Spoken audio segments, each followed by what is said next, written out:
Պարոն Ղուկասյան, բարև ձեզ։ Գոյություն ունի Բարև։ Facebook-յան 1428 անունով էջ, որտեղ ձեզ են ուղղվել երկու հարց։ Խնդրում եմ պատասխանել այդ երկու հարցերին։ Տվեք ճնագել ինչը։ Առաջին հարցս. Եթե ընտրությունների արդյունքում դուք օրինակ հավաքեք 21 ձայն, Նիկոլը հավաքի մոտ 30, Սամվելն էլ հավաքի 30 ձայն, դուք ում եք աջակցելու, Սամվելին, թե կթողնեք, որ Նիկոլը մնա։ Այս հարցը շատ կարևոր է, որովհետև համոզված եմ, որ Նիկոլի մնալու դեպքում երկիրը կկանգնի նոր կորուստների և վտանգների առաջ ու կունենանք հայրենիքի կորուստ։ Շատ հետաքրքիր է, նախ երբևիցե չեմ լսել նման կայքի մասին, ինչա նշանակում 1428 թիվը, տարեթիվը դա ինչի, դա իրանց իրավունքն է, դա մեկ։ Երկրորդը, եթե Վարդան Ղուկասյանը իմանա, որ ինքը հավաքել է, ոնց են ասում, 21 ձայն չէ, 21% եւ Նիկոլն ու Տաշիրը պիտի անից ավելանեն, ես չեմ մասնակցել ընտրությունների։ Դա երկուս։ Ես չգիտեմ այդ թվերը որտեղից են վերցրել, այն դեպքում, երբ որ բոլոր սոցհարցումները ցույց են տալի ճիշտ հակառակը։ Եթե Հայաստանի Հանրապետության ազգաբնակչության 30%-ը, ոնց որ դիատված, կարա գնա Նիկոլ ընտրի, ես չեմ պատկերացնում, ես ասում եմ, որ Նիկոլը շեմը հաղթահարելու է այդ 5%-ը, բայց 30% բացառում եմ,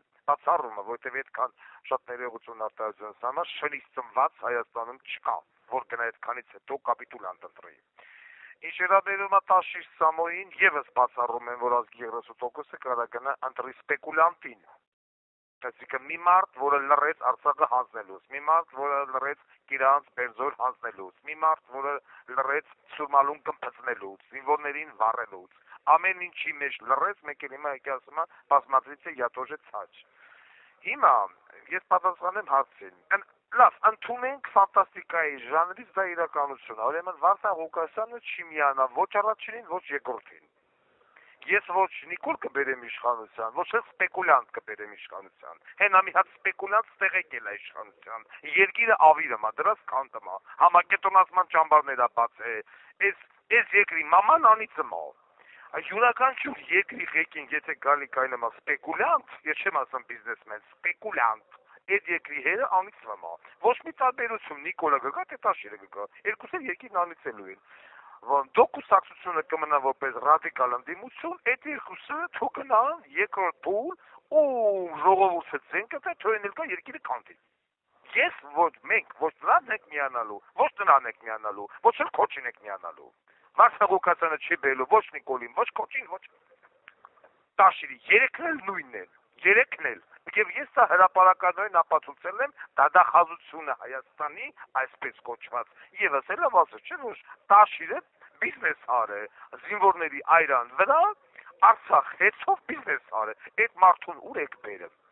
Ես իմ պատասխանը տվեցի, հաջորդն ասեք։ Շնորհակալություն երկրորդ հարցս։ Դուք հաճախ ասում եք, որ բոլորն առանց բացառության պետք է ծառայեն բանակում, անկախ առողջական վիճակից։ Բայց մենք ամեն ամիս տեսնում ենք դեպքեր, երբ զինվորները մահանում են ծառայության ընթացքում։ Դրա պատճառներից մեկը հենց այն է, որ բանակ են տանում նաև առողջական խնդիրներ ունեցող մարդկանց։ Մինչդեռ ապահոված մարդիկ հաճախ խուսափում են ծառայությունից։ Չեք կարծում, որ այս մոտեցումը կարող է ավելի շատ վնաս տալ, քան օգուտ։ Ինչ է նշանակում քորթոփալ բոլորին տանել բանակ, երկրում պիտի լինի հստակ օրենք, ու այդ օրենքը պիտի լինի հավասար բոլորի համար, թե ես սխալվում եմ։ Ուրեմն հարցը տվող երևում է բանակում չի ծառայել։ Ուրեմն հիմա պատասխանեմ դրան։ Ուրեմն նախատեղ ինքը շեշտադրում արեց, որ բանակ են գնում այդ ունևորները չեն գնում։ Այդ նույն ունևորներից մեկը Տաշիր Սամոնա, որի տղեկը բանակից ազատվել են։ Առողջ չէ՞, ոտել ունեն, ձեռով ունեն, երկու տղա ունեն, երկուսն էլ բանակից ազատել է։ Ու տենց մարդուն ասում է, բա որ տա 30%։ Բանակից իր երեխեքին փախցրած մարդուն, ո՞ւս կարելի է 30%, ես չգիտեմ։ Հետիք մեկ, երկրորդը, որ Վարդան Ղուկասյանը ասում է բոլորը պիտի գնան բանակ, պետք չի հասկանալ բառիս ամենաբուն իմաստով։ Բնականաբար այն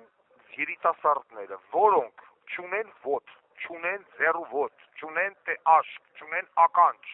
ծնվել են սրտի բնածին արատով, ծանր արատով, ունեն քաղցկեղ, չգիտեմ, ունեն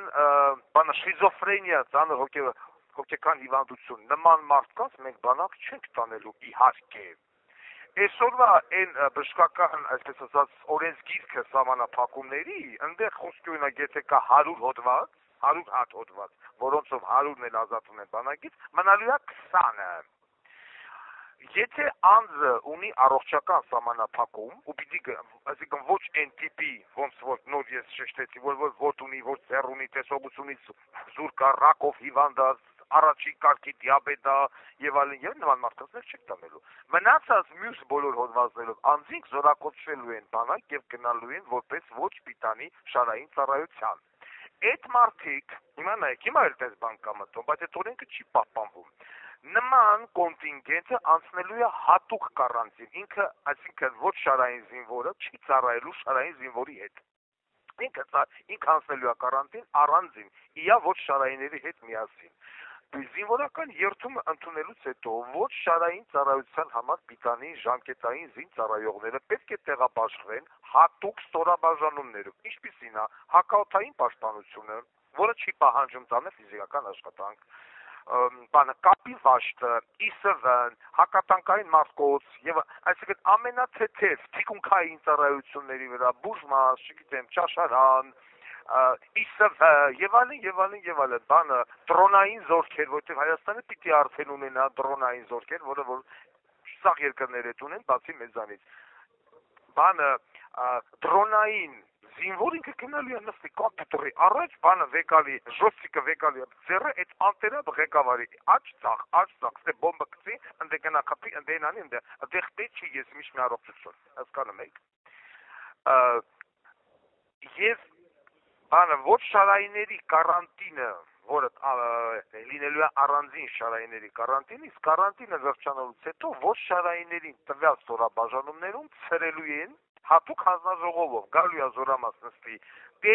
տեղի կայազորի ռազմական ոստիկանության պետը, տեղի կայազորի զինվորական դատախազը, տեղի կայազորի հակահայտախոզության պետը, կորպուսի հրամանատարը, գնդի հրամանատարը, գնդի շտաբի պետը։ Եվ նայում են, այս զինվորը ունի առողջական սահմանափակում, գնաց թիկունքային վաշտ, սա գնաց ԻՍՎ, սա գնաց կապի վաշտ, սա գնաց դրոնային զորքեր, սա գնաց հոբ հակաօդային պաշտպանություն։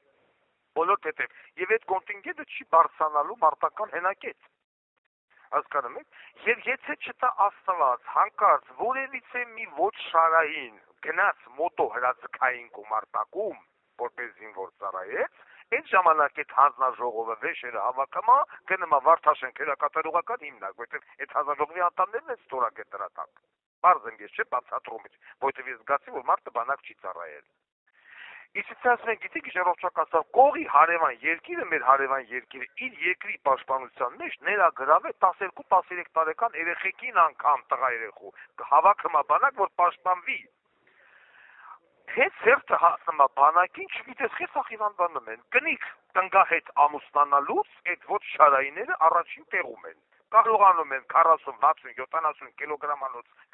կնոջը կրկին իրենց ամուսնական պարտականությունը կատարեն, այդ վաղ թիվան չեն, բայց 3.5 կիլոգրամանոց ավտոմատը հետ վեկալում են ձեռները, բոլորի մոտ հայտնվում է արգանդի մինինգիտ, osmen եք հիվանդ եք, այդպես չի լինելու վերջացավ,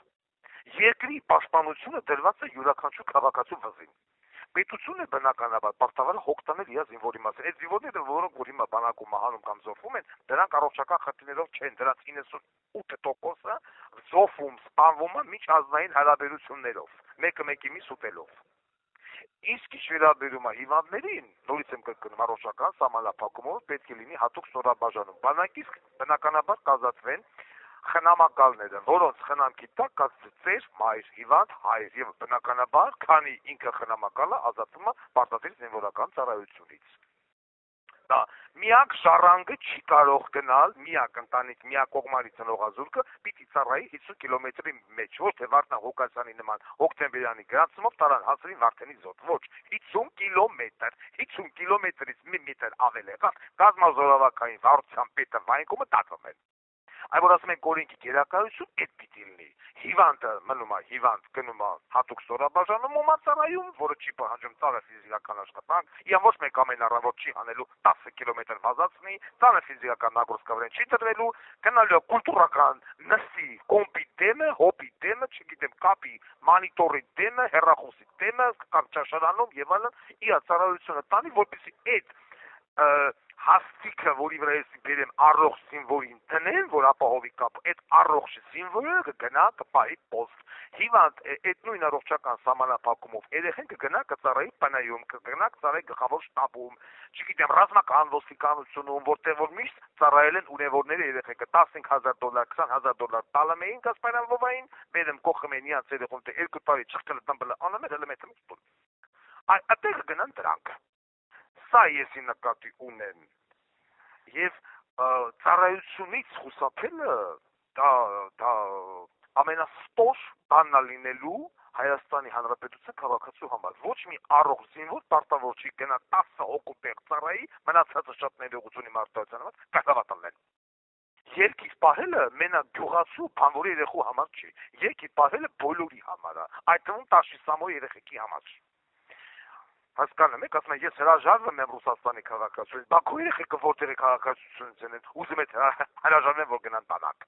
Բոլորն են գնալու, հենց հարուստների առաջինը ես սկսելու եմ հարուստների, նախարարների, դեպուտատների երեխեքից։ Ու եթե հանկարծ որևիցե մեկ երեխեն կշարժանցի իմ տեսադաշտը, թող ասեն Վարդան Ղուկասյան, լուսդ մեռնի, բա էս ինչի տղենքի չգնաց։ Այնվաղ կտենան Վարդան Ղուկասյանի արձագանքը տվյալ հայենկոմի տվյալ ռազմական ոստիկանության պետի նկատը, որ հանկարծ մեկի ետիմը ունևորի դուրս մնաց զորակոչից։ Խաչեն զբորի պունկտի մեջտեղը։ Դե թո մեկի լակոտը պրծնի զորակոչից։ Այն ժամանակ բոլորի մարդումա պետք է գնան։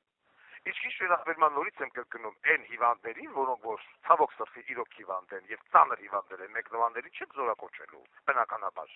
Իսկ հաստվողը սխալ է հասկացել։ Անոտ, անձեր, անաշկ, սողությունից, տեսողությունից զուրկ, ծանր, չգիտեմ, շիզոֆրենիայով, քաղցկեղով, շաքարային դիաբետ առաջի աստիճան, ես ուր եմ տանել։ Տանեմ վրեզ վրա։ Դրանց չի վերաբերվում, բայց այսօր այնքան հիվանդություններ են մցրել, չգիտի, հարթաթաթ, պապաչկա հակնի, նստի կապի մանիտորի դեմ հարթ չկա։ Սկուլոզա, սկիֆոզա, թող բանդաժը կապի, նստի հոպ մանիտորի դեմը Հայաստանի Հանրապետության օդային տարածքացքի։ Իսկ դրա փոխարեն առողջը կգնա, ով որ ավելի բանամ, այսպես ասած, առողջական խնդիրներն ավելի լավ են, կգնա սահման։ Բանակ ծառայի ասած բնականաբար կունենա արտոնությունները։ Ծառայել ես, պրծել ես, հետ ես եկե, պետությունը քեզ կապահովի անվճար ուսումով։ Գնա տղաջան ձերի սովորի։ Բայց երկիր եք ուզում պահեք։ Երկիրը ո՞նց են պահում։ Առանձին որ Արաբական էմիրությունները իա հույսը տվել է, չգիտեմ, տարբեր երկրների վրա, որ իան պիտի պահեին։ Պահին ես Դուբայը շինեցին պալիգոն, որտեղ մարդը միլիարդներ, բայց բանակ չունի։ Իսրայելին նայեք, պիտի գնան բոլորը, բայց բոլորը չի նշանակում ծանր հիվանդները։ Հուսով եմ ես